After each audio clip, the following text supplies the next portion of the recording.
nome é Charles, sou médico. Eu gostaria de dedicar as palavras ao Deus da medicina, Dhanvantari. Então, o que é o Ayurveda? Bom, antes de começar a falar, eu tenho uma noção assim, do conhecimento de vocês. Quem é que já estudou Ayurveda? Quem é que já... Pode ser que alguém seja terapeuta aqui. Que é originada de duas outras palavras. A palavra Ayus, que significa vida, e a palavra Veda, que significa, entre outras coisas, como já vimos antes, significa conhecimento ou ciência. Então, Ayurveda, assim de uma maneira didática, em português, ciência da vida. O Ayurveda é interessante que tem uma origem divina. É como os próprios Vedas. O Ayurveda, assim, os textos clássicos do Ayurveda não são escritos pelo homem. Eles são, como nós vamos ver daqui a pouco, eles são recebidos. Assim. Nós vamos ver agora na cronologia ali como funciona. Os sábios, se diz assim que os sábios, uma lenda que diz assim que os sábios estavam ficando doentes, estavam com problemas de saúde. Então, eles se reuniram no Himalaia em assembleia para tentar uma solução para esse problema, que eles estavam ficando doentes, não conseguiam mais estudar os Vedas, não conseguiam mais fazer essas austeridades, suas práticas espirituais. Então se reuniram em assembleia e decidiram que eles precisavam fazer alguma coisa. Então eles decidiram nomear um responsável assim, por dar solução a esse problema. E eles nomearam aquele ali, o Bharadwaja. Hoje o Bharadwaja já apareceu aqui, já foi mencionado. Vocês lembram onde? Exato. O Bharadwaja apareceu lá no 108 Nomes como Saibhava, centro da linhagem desse sábio aí, Bharadwaja. Então ele foi o incumbido de ir até Indra. Teve um encontro então com Indra, não sei se foi no Reino Celestial ou onde foi. Ele se encontrou com Indra para receber a ciência do Ayurveda, que Indra tinha recebido dos Ashvini Kumaras, que são os médicos celestiais, que tinham recebido essa ciência de Prajapati, que é como se fosse o pai das criaturas, alguma coisa assim, a definição de Prajapati. E Prajapati tinha recebido de Brahma, que é da Trimurti, Brahma, Vishnu, Shiva, o deus da criação. Então foi assim que o Ayurveda chegou até nós. A partir de Brahma, foi passando por essa hierarquia aí. O sábio Bharadwaja então recebeu de Indra e ensinou para o Atreya. O Atreya teve 6 discípulos, que foram Agnivesha, Bela, Jatukarna, Sharapani, Parashari, Harita. Esses 6 discípulos, todos eles escreveram tratados de Ayurveda, e o tratado que ficou mais famoso foi o Agnivesha Tantra. Foi eleito assim o tratado, tirou assim o primeiro lugar ali fizeram um concurso e o Agnivesha ganhou aí o primeiro colocado, medalha de ouro, escrevendo Agnivesha Tantra. E esse livro depois foi editado pelo sábio Charaka, que é um livro conhecido nos dias de hoje, Charaka Samhita. Então esse livro nós podemos estudar e ter acesso aí ao conhecimento do Ayurveda. Tem uma tradução em português, tem na internet em PDF para quem quiser. É só escrever Charaka Samhita, PDF, tem em português.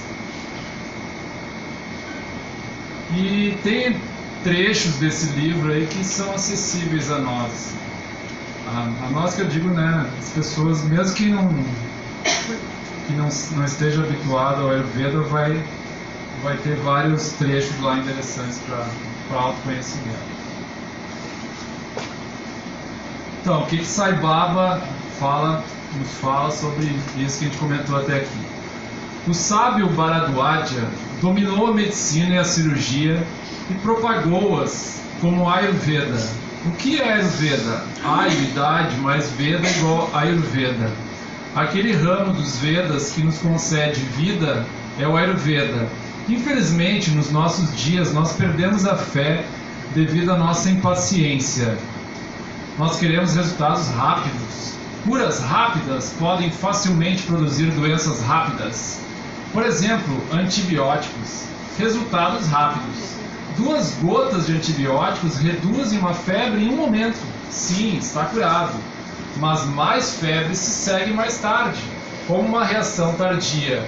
O poder de penitência reunido pelos sábios os fez elegíveis para descobrir métodos sem essas reações adversas. Esses trechos aqui eu peguei lá daquela ferramenta que a gente comentou antes, tá? E peguei o trecho em inglês e coloquei no Google Translator.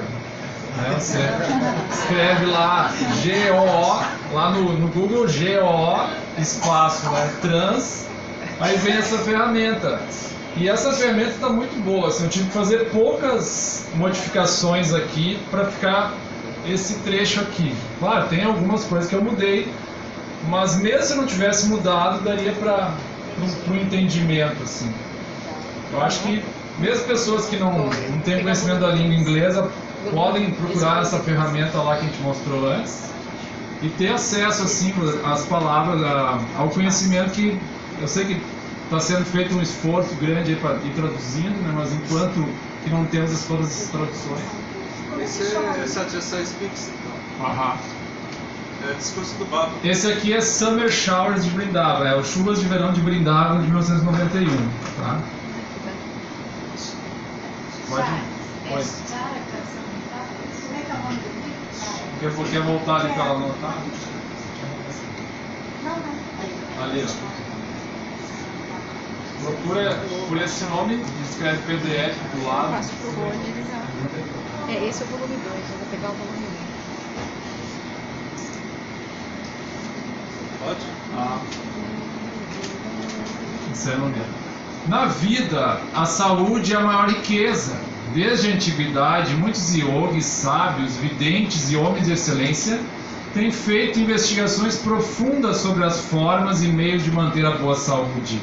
Eles fizeram grandes esforços nessa direção, como tinham a visão que o homem poderia trabalhar pela paz e segurança da nação somente quando era forte e saudável. Na modernidade, algumas pessoas repousam fé completa em alopatia, enquanto outras acham que o Ayurveda também é essencial, junto com a alopatia. A alopatia dá apenas alívio temporário e não proporciona cura permanente para doenças, mas o Ayurveda pode fornecer cura permanente para doenças.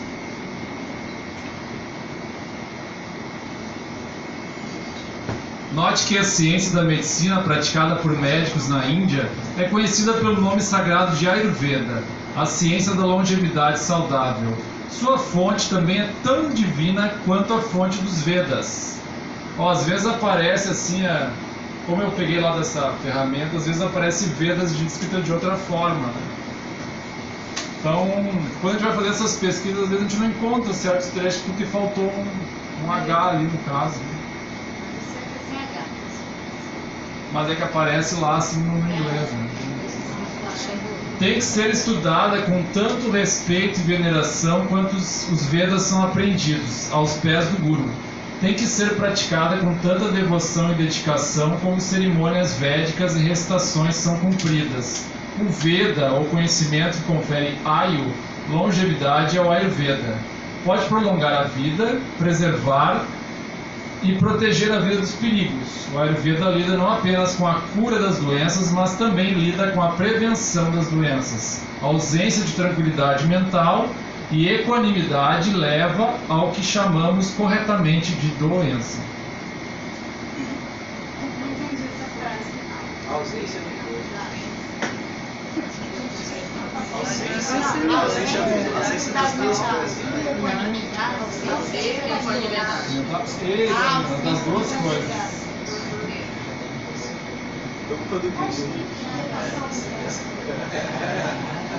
O dever sagrado do médico é aconselhar as pessoas sobre como preservar a saúde e prevenir doenças. Ele tem que ser vigilante na sociedade para descobrir e suprimir todas as tendências em ahar e vihar, comida, hábitos e atividades recreativas pelas quais doenças são desenvolvidas.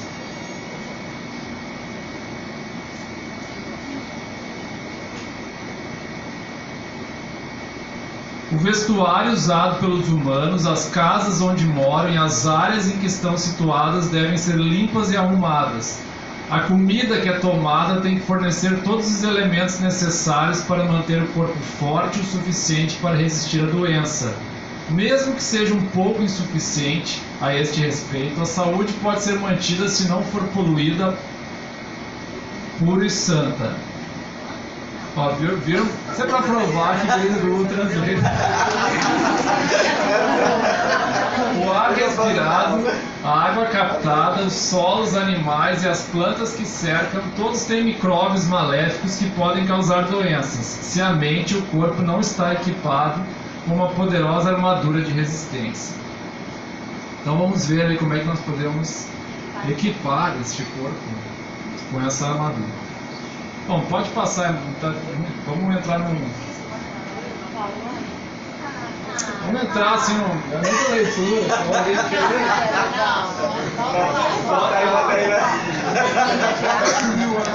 Exercício, banho, lavagem, limpeza, etc. são prescritos para este fim.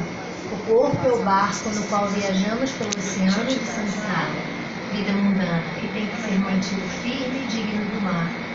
O viajante também tem que ser forte, confiante e corajoso. A crença atual é que a medicina deve ser valorizada como sua validade durante a doença. Seu uso termina com a cura. Mas este ponto de vista tem que mudar. A medicina é usada para que não se adoeça, não tanto para levantá-lo, quanto ele cai. Assim como o propósito da verdade é viver de tal maneira que não seja submetido ao nascimento novamente. Ah, gente, como é que a gente copia isso? Eu tô gravando tudo. A medicina atual é mais focada na cura das coisas que já aparecem, né? E o Ayurveda é tanto focado nisso, como também mais na prevenção. Então, para ilustrar, assim, é dito que o Ayurveda existe há mais de 5.000 anos. É como mais ou menos os próprios Vedas, que a gente coloca um número assim para situar, assim, para contar uma historinha, assim, né? Mas na verdade não dá para dizer isso, né? Porque se vem de Brahma, Brahma apareceu no início dos tempos, né? Então, não dá. Isso aqui é mais assim, eu trouxe esse número aqui para vocês para que vocês saibam assim que isso às vezes é falado, mas não é bem assim, né? A gente sabe que a origem é com o início da criação, então não tem muito sentido assim. Mas isso aqui é para explicar assim, se você vai explicar para a pessoa sem contar aquela parte que a gente contou antes, daí você fala um número assim para situar a pessoa que é algo bem antigo assim. Então, como já foi comentado hoje alguma coisa do Atharva Veda, é um dos 4 Vedas em que existem alguns hinos que são relacionados ao tratamento de doenças.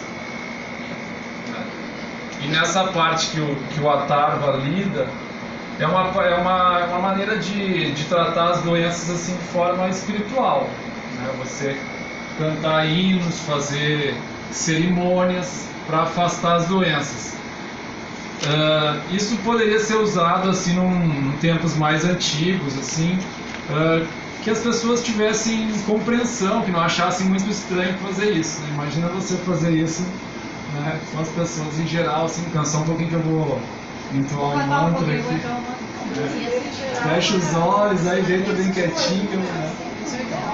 Então, se criaram assim as outras metodologias para tratar as doenças. Eu entendo assim, né? Porque a gente sabe que os próprios mantras que a gente está cantando aqui, né? Se a gente trouxesse pessoas doentes aqui, tivesse, com certeza elas iam melhorar nesse ambiente aqui de vibracional e tal, né? Na Índia, no perto do Ashram de Lava, na hora dos tratamentos, tem o Om tocando o tempo todo. Sim, sim. Então, além do Charaka Samhita, tem esses outros dois textos aí, o Sushruta Samhita e o Ashtanga Hridaya. Esses são os três principais textos do Ayurveda. Eles são parecidos assim no conteúdo. Alguns deles ampliam algumas coisas, tá? O Charaka e o Ashtanga tem em português, né? Vocês escreverem, escrevam assim Ashtanga e coloquem PDF, que é provável que vocês encontrem aqui as versões em português. O Sushruta tem em inglês na íntegra na internet. Aí vocês podem usar também o Google Translator. Inclusive eu uso mesmo o Google Translator porque tem algumas palavras que a gente não... Para facilitar assim o estudo, né, você vai utilizando essa ferramenta. Tá bem boa essa ferramenta. Então esses três clássicos aí são chamados de Brihatrayi, né, a grande tríade. E são estudados assim nas faculdades de medicina da Índia, né? Primeiro ano lá o pessoal estuda sânscrito, né? Como a gente já viu antes, assim, é importante que a gente saiba o sânscrito para estudar direto na fonte, né? E não ficar entrando nessa de telefone sem fio, que vai tradução, né? Quando vê, se perde muita coisa, né?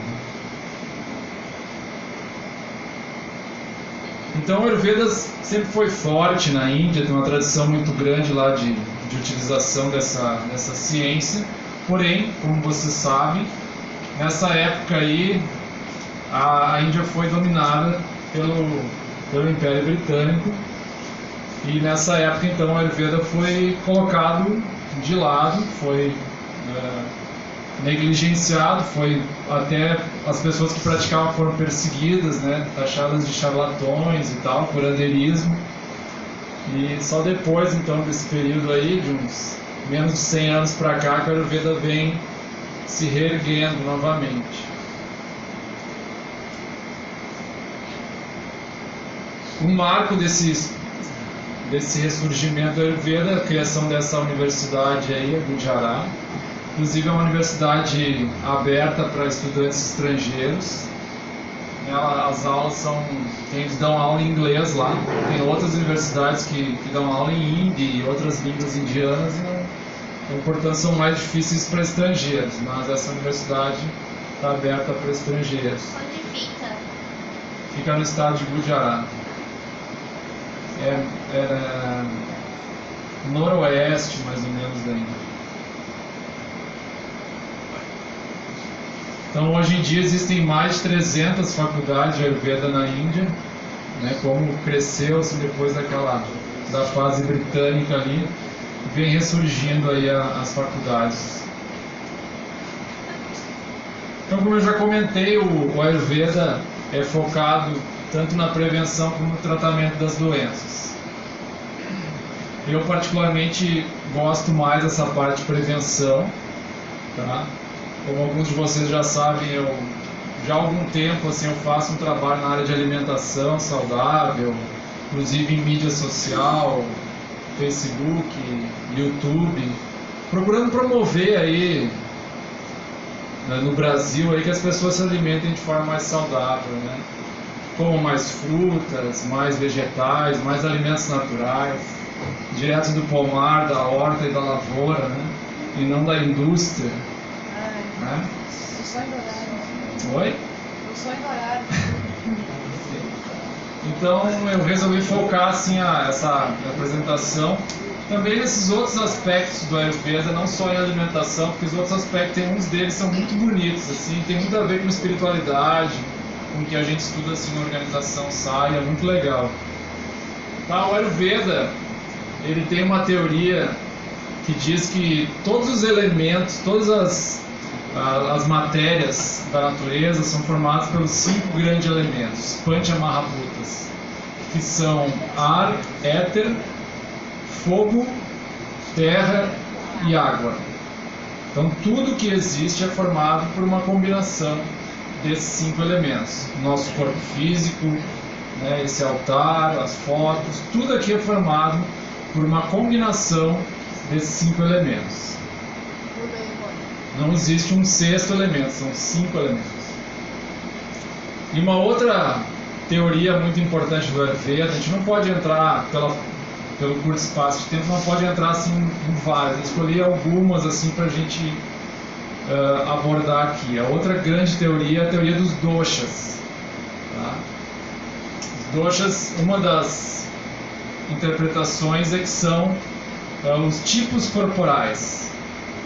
Então cada um de nós tem um tipo físico diferente, por uma combinação daqueles elementos. Alguns de nós aqui tem mais terra, outros têm mais ar, outros têm mais fogo. Então não tem como a gente tratar todas as pessoas da mesma forma, de acordo com a Ayurveda. A alopatia muitas vezes é assim: o que você está sentindo? Dor. Aí naquele remédio, você não vai dizer o nome porque eu não vou fazer propaganda. Mas dentro da medicina, não é brincadeira. Ah, tá com dor, toma tal coisa. Tá com cólica, tal coisa. Vômito, tal coisa. Umas fórmulas assim matemáticas, né? Mas o Ayurveda não é assim. Daí o Ayurveda considera assim: tá com dor. Que tipo de dor? Uma dor forte, fraca, associada ou não com queimação, né? Ele vê outras características para ver quais elementos que estão. A pessoa está com febre, então que tipo de febre? Uma febre alta, baixa, uma febre sobe e desce, uma febre sempre baixa. A gente quer saber, no Ayurveda a gente quer saber mais detalhes, não quer só saber tal coisa dá tal coisa, sabe? Isso não funciona assim no Ayurveda. Então os doshas principais são Vata, Pitta e Kapha, certo?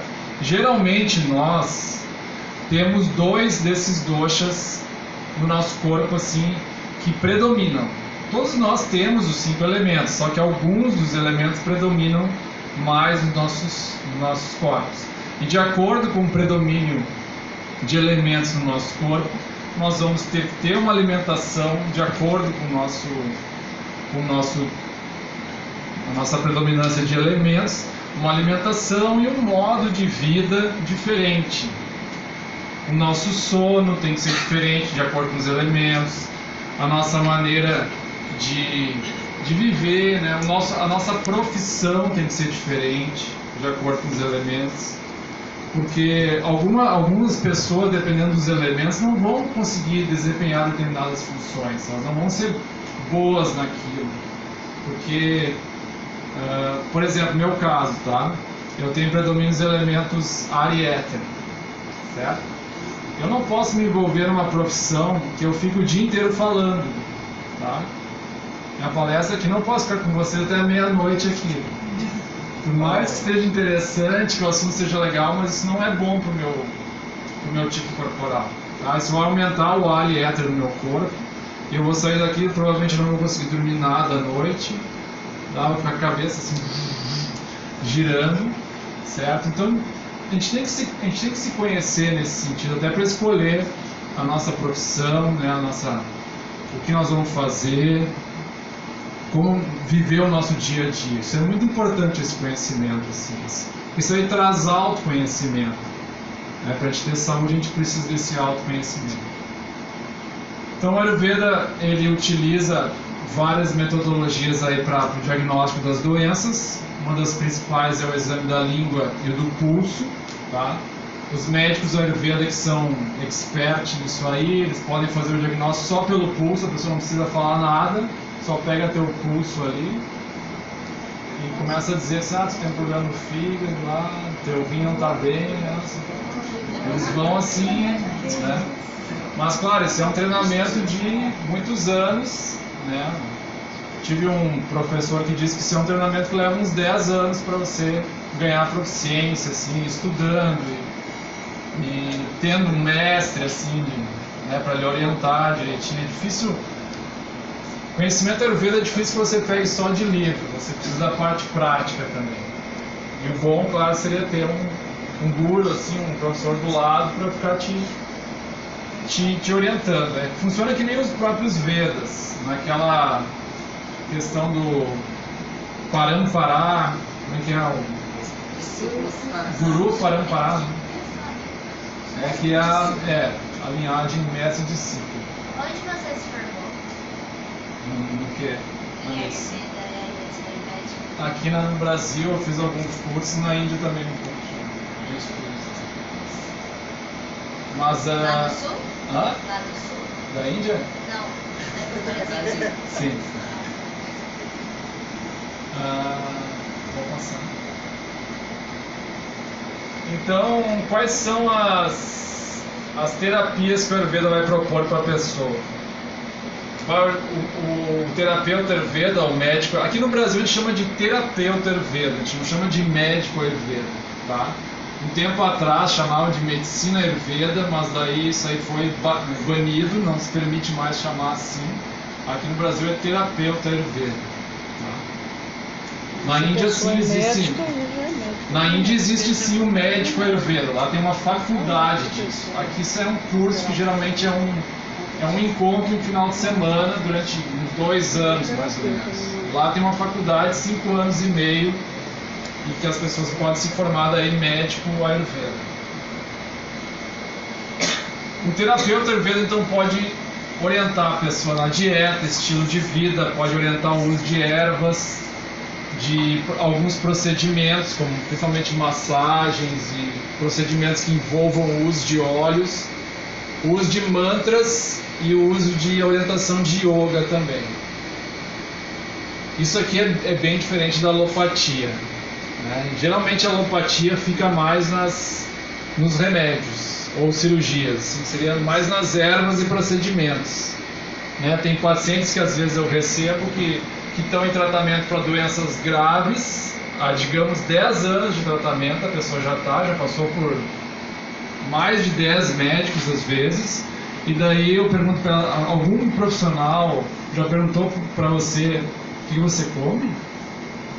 Já falou para você alguma coisa de alimentação? Daí, às vezes a resposta é não, como se não fizesse diferença nenhuma isso. Então é muito curioso assim, essa diferença. Assim. Eu sei que não é só o Ayurveda que aborda assim, a medicina chinesa também tem essa preocupação e outras, mas é diferente você fazer essa abordagem holística das pessoas. E muitas vezes você muda algumas coisas ali no estilo de vida, na dieta, e já resolve o problema, não precisa ficar usando medicação. Então nós vamos dar um enfoque agora na questão da alimentação. De acordo com a Ayurveda, nós precisamos usar os alimentos certos, que são os alimentos certos para o nosso dosha, para a predominância de elementos em nós, e também os alimentos sáttvicos, né, que é uma coisa que Sai Baba comenta muito. Usem alimentos sáttvicos. Depois a gente vai entrar um pouquinho nisso.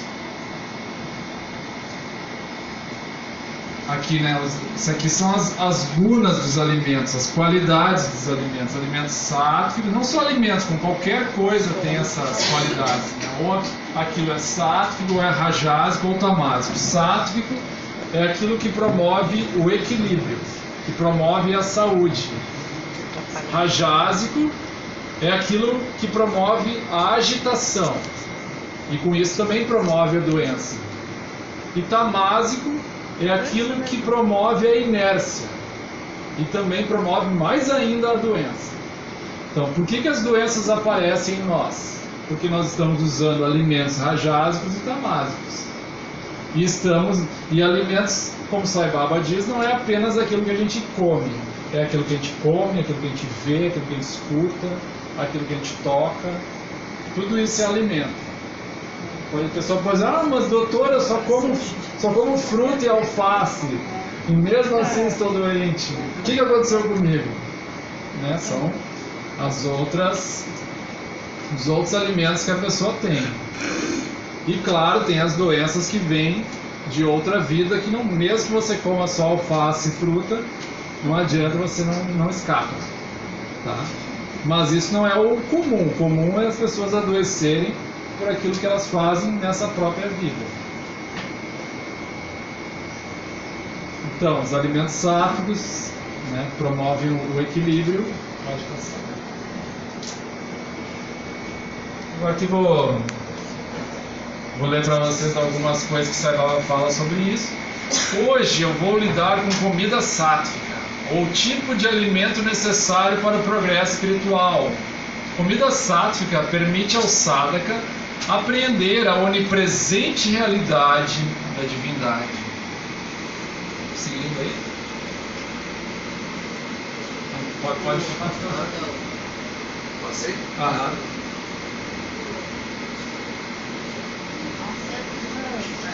Não. Aí vai começar. Aí. Agora, pula 1. Cada órgão de percepção deve ser provido de seu próprio sustento espiritual. Assim, a comida sátrica não significa o consumo moderado de leite, coalhada, ghee e frutas apenas, mas a satisfação proporcionada pelos nobres pensamentos, sons sagrados, visões sagradas e discussões espirituais também.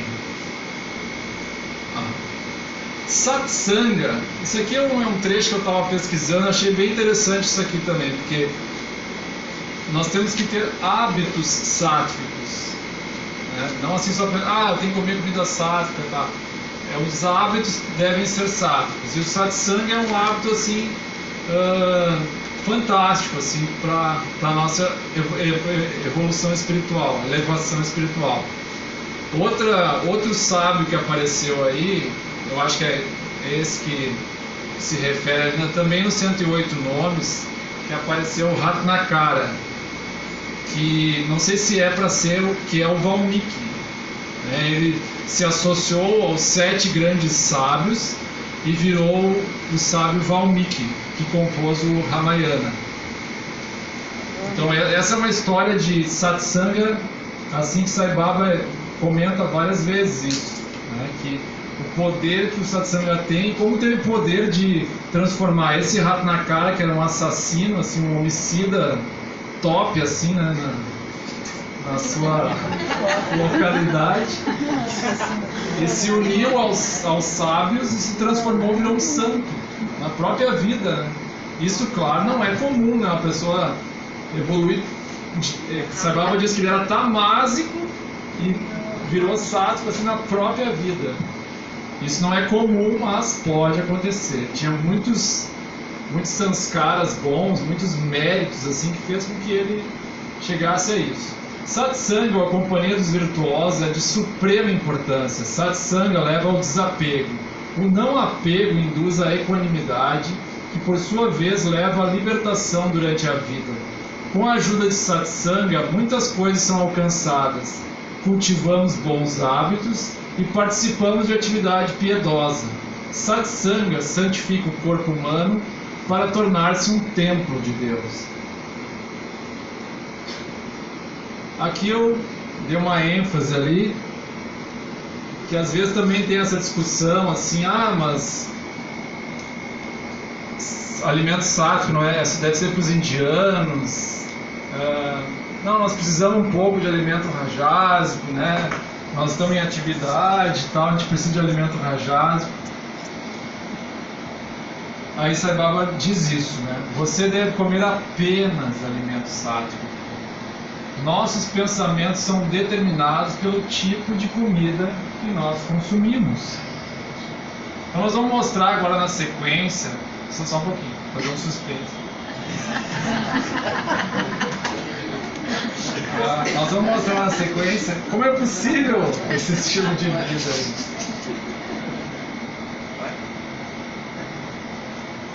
Então, esse aqui no caso seria um cardápio sáfico, certo? Não precisa comer só alface e fruta. Dá para comer outras coisas. Certo? Arroz integral, cozido, obviamente. Trigo em grão, cozido. Cevada em grão, feijão verde. Leite de vaca. Daí, não é qualquer leite de vaca. Leite de caixinha não é leite de vaca. Leite de saquinho também não é leite de vaca. Leite de vaca se refere aqui é o leite cru, tirado da vaca e consumido. É curioso que a nossa própria legislação não permite que a gente fique doente, que a gente fique saudável, porque pela legislação é proibida o comércio de leite cru. O leite precisa, na legislação, ser pasteurizado, ou seja, ser danificado e torná-lo ele um produto rajásico ou tamásico. Então, diante dessa impossibilidade de consumir leite, né, muitas pessoas acabam se tornando veganas e não consomem alimentos de origem animal. Claro que às vezes o veganismo, né, os veganos argumentam dizendo que não, que leite é para bezerro e coisas assim. Mas o Ayurveda entende que o leite é um dos melhores alimentos que existem. Ele é um alimento rejuvenescedor, é um alimento sátrico, é um dos mais sátricos que tem. Muitas histórias de yogis dizem que o yogi é aquele que tomava só leite e comia frutas. Aí eles entram nos regimes assim e tem excelente saúde. Então essa história de leite só para bezerro, isso é alguns conceitos ocidentais, assim, por interpretações diferentes, assim, acabam dizendo algumas coisas que não fazem muito sentido quando a gente vê, né, que próprios yogis, pessoas muito santas, assim, consumiam isso e tinham bastante benefício, bastante saúde fazendo isso. Hã? O sal de rocha, assim, ó, tem alguns autores aí que interpretam que é o sal rosa que chega aqui para nós, tá? E tem outros que não acham que esse sal rosa não é, tá? Eu acho que a minha opinião, assim, que a gente deve preferir esse sal rosa que nós temos aqui. Seria o sal mais... sim. Seria o sal mais indicado para nós aqui, tá? Claro, cada alimento aí tem por exemplo, o pior de todos seria o sal refinado. Esse nós temos que abolir da nossa vida. E outros assim que são categoria intermediária, como sal marinho, esses outros. É que o sal de rocha é considerado sáfio. Marinho é ruim? Não. O iodo é artificialmente até pode ter uma quantidade mínima. Mas ele tem alguns sal de rocha, sal rosa do Himalaia que são adicionados iodo artificialmente. Sal marinho é ruim? Oi? Sal marinho é ruim? Pelos textos assim se fala que o sal de rocha é o melhor para a saúde. Esses alimentos aqui que eu coloquei nas duas primeiras linhas são alimentos considerados pelo Ayurveda de uso diário. Tá? E aquele sal que eles dão para os boi, para os vacas? Sim, sal de vaca. Dizem que é bom. Também por ser menos refinado. Esse outro sal que é refinado vira um pó assim, que eles colocam, fica empobrecido de minerais, fica só cloreto de sódio. Entendi. E aqui embaixo também algumas opções de alimentos sátricos, tá? Não são, pelos textos de Ayurveda, não são considerados assim, de uso diário, tá? Até porque frutas e verduras depende da estação, é melhor que a gente consuma elas na estação delas. Os outros ali podem ser usados diariamente.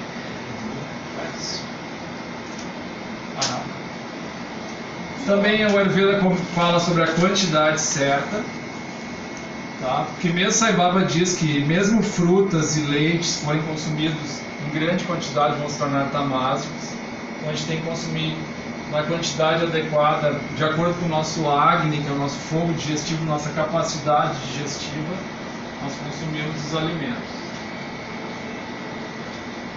O jeito certo, tá? O Ayurveda tem toda uma prescrição do modo pelo qual a gente deve comer. A gente deve comer sentados, né? Antes fazer uma oração, uma reverência ao alimento. O alimento deve ser consumido em silêncio, certo? Tem uma ordem para comer os alimentos. Você começa pelos alimentos doces, depois vai para os salgados, vai para os ácidos, aí termina com amargos adstringentes. Então essa nova moda que se criou assim, de comer salada primeiro, isso não é ayurvédico isso aí. Isso é uma teoria moderna aí que não tem nada a ver com ayurveda. Você termina pelas saladas, né? Porque o sabor adstringente vai fechar as suas glândulas salivares, vai fechar todo o seu sistema enzimático, né? Vai diminuir a secreção enzimática, então não tem lógica você começar interrompendo a secreção enzimática no início da refeição. Comer doce, salgado, Salada. Doce, salgado, ácido, picante, amargo, assim. Então seria mais ou menos assim, você volta ali naquelas que vem os alimentos ali. Aí, ó. Então seria você começar, por exemplo, pelo o que é doce? O arroz é doce, o trigo é doce, a cevada é doce. Então você começa, isso é o seu doce que o Ayurveda se refere, não é assim um docinho, né?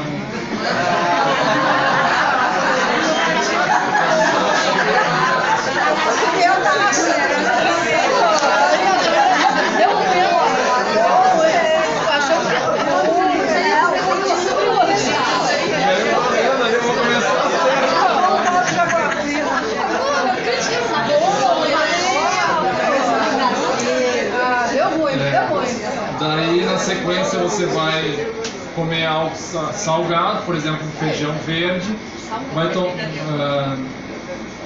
vai usar um pouquinho de limão, né, alguma coisa ácida assim, um tomate, e na sequência você vai lá nas saladas, né, o final geralmente é com as saladas que são esses outros sabores aí, picante, Mas, por exemplo, onde entraria a cenoura crua?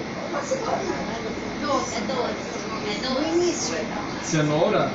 Não, tem ordem assim também, os alimentos pesados vêm primeiro. Cenoura entraria no final, assim, com as saladas. Porque é um alimento mais leve, assim, tem adstringente. Então feijão com arroz primeiro. Coisa boa. Você come primeiro o arroz, ou misturado, né? Isso aí Feijão junto. Não, tolerância de arroz. A hora certa, essa aqui é uma das regras mais importantes em relação à alimentação, que é a hora certa para a gente comer é a hora que a gente está com fome, certo? Se você não come quando você está com fome, você provoca o aparecimento de ama, que são toxinas, né? Você forma impurezas no seu corpo. Isso é um dos maiores erros que se vê, né? As pessoas beliscando de meia hora, assim, ou tomam um cafezinho, né? Esses métodos, assim. Outra coisa que a Ayurveda diz que não se bebe sem sede, tá? Essas coisas de ficar tomando, assim, garrafinha do lado, 2 litros de água, essas coisas aí é tudo, isso não é ayurvédico, né? Isso aí é teoria moderna e não tem sentido para o Ayurveda. Eu não recomendo que você consuma esses 7 cereais, tá? O melhor arroz que tem, que a gente não comentou, mas tem um que é considerado o melhor, que é o arroz vermelho. Tá? O arroz vermelho é o top, assim. Esse é o melhor, que mesmo os alimentos sátvicos, eles têm categorias, o alimento mais sátrico de todos, dentro de cada categoria. Dentro da categoria arroz, o melhor arroz é o vermelho. Tem. O sal de rocha, como eu disse, alguns aprovam como se é o Himalaias. Tá? Então o Ayurveda enfatiza a necessidade de alimentos frescos ou preparados na hora. Sai Baba também comenta isso. Tá? Se você, por exemplo, lá no sul as pessoas têm o hábito assim, algumas de cozinhar o feijão e guardar na geladeira para consumir cada dia, vai lá, descongela e come.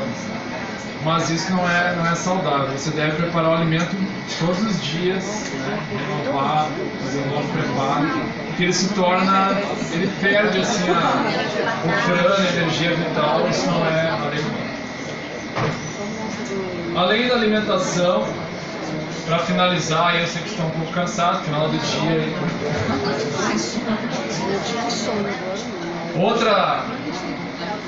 Outra coisa muito importante para a nossa saúde é o sono, certo? Esse é considerado um dos 3 pilares para a saúde, para o Ayurveda. Tá? Tem uma frase que diz que o sono é capaz de curar metade das nossas doenças. Um sono de qualidade. Dos erros que mais comete hoje em dia, por causa da luz, das tecnologias, é as pessoas dormirem tarde. Isso não é adequado de acordo com o Ayurveda. Para o Ayurveda, né, uma das regras mais importantes é a gente acordar na hora de Brahma Muhurta, certo? Que Sai Baba também comenta sobre isso, tá? Que é uma hora compreendida entre 3 horas e 6 horas da manhã. A Brahma Muhurta é aproximadamente 90 minutos antes do nascer do sol. Então, digamos que amanhã o sol vai nascer 6h30, então a gente deve acordar às 5 horas. Tá? O Ayurveda diz que se você deseja preservar a sua vida, você vai acordar no Brahma Muhurta. É uma frase bem forte assim, né? Se você deseja preservar a sua vida. Porque é o melhor horário para a prática espiritual, né? Das 3 às 6 horas. Mais benéfico espiritualmente do que cantar 5 horas durante o dia. É nesse sentido. Aqui você potencializa seus resultados espirituais praticando nesse horário. Isso o Ayurveda não entra nesse detalhe, mas isso aí são coisas que o próprio Sai Baba diz, né? Que é importante a gente realizar práticas espirituais nesse horário. Então, por isso que é tão importante acordar nesse horário, que a gente deve dormir mais cedo. A gente dorme, então, pelo menos antes das 23. O interessante seria dormir umas 22 horas. As horas de sono dependem de cada dosha, varia de pessoa para pessoa. Tá? Pessoas com mais ar e éter precisam dormir mais. E as pessoas com mais terra e água, menos sono. Outra prática muito importante para a saúde, de acordo com a Ayurveda, é o exercício, via yama, em sânscrito. E o que o Ayurveda recomenda para exercício é completamente diferente do que se vê as pessoas fazendo por aí. Tá? O Ayurveda recomenda que o exercício seja feito até a metade da nossa capacidade máxima. Tá? Digamos que a nossa capacidade de exercício seja fazer... Digamos que eu consiga correr 10 km até cair exausto. Não consegui nem caminhar mais. Essa é a minha capacidade máxima. Tá? Não recomendo que ninguém faça isso. É só para ilustrar. Daí o que eu vou fazer é correr 5 no máximo. E depende do dia. Se tiver um dia quente, uma estação do ano quente, é menos da metade. E o que você vê por aí? As pessoas num sol de 40 graus, meio-dia, suando as bicas assim. Não tem lógica nenhuma. Isso aí é encurtar a vida. O que essa pessoa está fazendo encurtando a vida dela? Ah, mas eu estou sarado, A Ayurveda não fala. A Ayurveda não entra nesses detalhes. A Ayurveda está falando de longevidade. Tudo que a gente faz aqui é para viver mais. E viver mais para quê? Para cumprir os 4 Purusharthas. Quais são os 4 Purusharthas?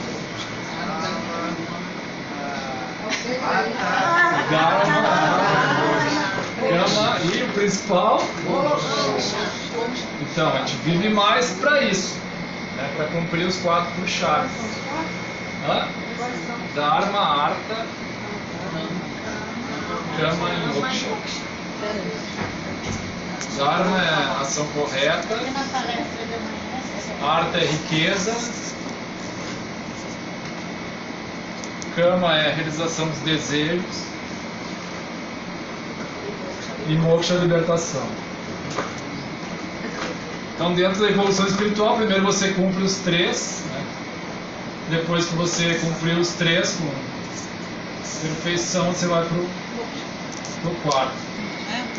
O Ayurveda considera que o sexo, né, que eles chamam de brahmacharya, são os 3 pilares da saúde, né? O ahara, que é comida, nidra, que é sono, e brahmacharya, que é a prática sexual. O Ayurveda também orienta que essa prática seja feita com várias regras. Não é qualquer dia que pode ser praticada. Por exemplo, dia de lua cheia, lua nova não pode ser praticada, datas sagradas não pode ser praticada. E depende da estação do ano, você pode praticar mais ou menos. Então tem uma série de orientações nesse sentido, justamente também para prolongar a vida. Tudo isso é com o intuito de prolongar a vida. Todas essas orientações assim. Então, apesar de você faz tudo isso, você realiza a cama, né? Realiza seus desejos, mas não é realizar assim de qualquer forma, não é realizar assim por impulso. Você está realizando esses 3, Dharma, Artha e Kama, com moksha em mente, em foco, né? Você não faz, agora eu vou fazer cama na minha vida, você faz tudo, aproveita tudo, não é nesse sentido, né? É tudo um coordenado com o outro, né? A arte, né? Por exemplo, você quer riqueza, você vai querer riqueza com Dharma, você não vai ganhar dinheiro de qualquer forma, você vai eleger profissões e atividades que sejam dármicas para você ganhar o seu dinheiro. Então não é qualquer coisa que dá para você trabalhar para ganhar dinheiro. Essa aqui é uma parte muito bonita do Ayurveda, que é a parte de comportamento. Também é chamada Sadvrita. Aqui vai orientar assim, várias coisas, assim, né? Como se portar, como caminhar, por exemplo, como caminhar na rua. Né? Tem regras para muitas coisas.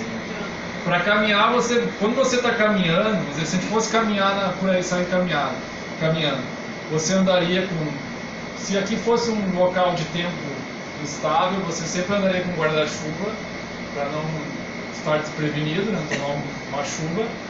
Você sairia com tipo uma bengalinha, alguma coisa assim, né, para se proteger. Tá? Tudo isso é recomendado. Você sairia de calçados, né? O Ayurveda recomenda que você caminhe calçado. Às vezes a pessoa tem um lado assim, praia, assim, caminha descalço, né? Vai de pé no chão mesmo. Tem tudo regras assim, né? Você usa o uso de turbante também tá indicado. Tem várias coisas assim que são indicadas. E também outros comportamentos, a fala, ele regula a fala, como você deve falar a verdade. É a mesma coisa que a espiritualidade, você deve falar a verdade, só aquela verdade que seja benéfica, você vai falar a verdade que você deve praticar o ahimsa também, que é a não violência. Tudo isso está dentro dessa parte de Sadvrita. É lindo isso aqui, é uma das partes mais bonitas do Ayurveda de estudar. E vocês veem que a medicina ocidental praticamente não aborda nada disso. Imagina um médico falar para você assim, olha, você deve falar a verdade. Eu queria deixar alguns conceitos assim, ilustrando quais são as dicas, as regras mais importantes do Ayurveda em relação à alimentação. Essa aqui é a dica principal, se vocês tiverem que sair aí como o Marcelinho comentou, né, que sair com uma ali, né, fazer a pesquisa, para mim essa dica aqui. Né? Coma apenas quando você estiver com fome. Observe o seu corpo. Reconheça a fome verdadeira. Lembre das pessoas da África lá que comem até areia, que passam um dia inteiro sem comer nada, 2 dias sem comer nada, e que são obrigados a comer areia ou grama. Quando estão com fome, nós aqui temos essa facilidade de comer de meia em meia hora. Essa regra aí de comer de 3 em 3 horas, isso aí não é ayurvédico, isso é teoria moderna. E claro, não é fácil praticar isso aqui. Isso aqui é uma regra difícil, certo? Mas como Sai Baba diz, a gente tem que ter o domínio o autodomínio para conseguir evoluir espiritualmente. Talvez leve anos para a gente conseguir fazer isso aqui. Às vezes eu dou mancada nisso aqui, mesmo sabendo isso aqui já há anos. É muito. Olhando assim parece uma regra simples, mas não é. Você acaba se equivocando de vez em quando. Comer alimentos mornos, tá? Os alimentos são mais facilmente digeríveis, tá? Então, algumas regras a gente não consegue aplicar dependendo da situação que a gente está, o local que a gente está, né? Por exemplo, você está andando de avião, né? Você está com fome, daí nessas viagens dentro do Brasil, eles só servem geralmente alimentos tamáticos, né? Quando a viagem é longa, às vezes eu levo fruta, né? Eu não consigo amornar a fruta, né? Mas eu como ali o que... Tenta seguir o maior número de regras possível, não dá para seguir todas. Então nada gelado, nada quente. Não, geladeira é só para preservar alimentos, não é para você... Nem quente. Cru não é o ideal. Entra naquilo que eu estou dizendo assim, né? Dependendo da opção, né? Você vai acabar por fim naquele, mas você faz muito seu discernimento, assim, qual seria a melhor opção naquele momento. Mas se você estiver na sua casa, né? Se você quiser optar pelo melhor mesmo, vai dar mais saúde, mais longevidade ao alimento bom. Comer em horários fixos, parece que essa regra contradiz um pouco a primeira, mas é que você vai disciplinando o seu corpo até que ele tenha fome nos horários que você quer, né? O nosso corpo está sob o nosso comando, deveria estar pelo menos, e não o contrário, não é ele que manda. Assim, agora eu costumo brincar assim com as pessoas, agora eu quero chocolate, vai lá e busca pra mim, né? Lá vai pro balão, vai lá buscar. Parece que ele está mandando em nós, mas não deveria ser o contrário. Nós temos que dominar o corpo, dominar a mente, né? Nós somos o Atma tem o domínio. Comer alimentos de todos os sabores. Os sabores são, como a gente viu, né? Doce, amargo, ácido, picante, doce, salgado, ácido, picante, amargo e astringente. Tem que ir pegando desse jeito, né? E cozinhando e incrementando os sabores no nosso dia a dia. Claro que o predomínio sempre vai ser do sabor doce. Geralmente o sabor doce é predominante. Como os alimentos na ordem certa, que é o que a gente falou, né? Tem a ordem. Come na velocidade certa, né? Não é muito rápido, engolindo, é mastigando, tornando sólidos pastosos. E os pastosos líquidos. Tem a quantidade certa, cada um tem que descobrir a sua, de acordo com essa capacidade digestiva. A gente tem que, Saibaba diz que a gente tem que sentar leve, levantar leve. Não é sentar leve.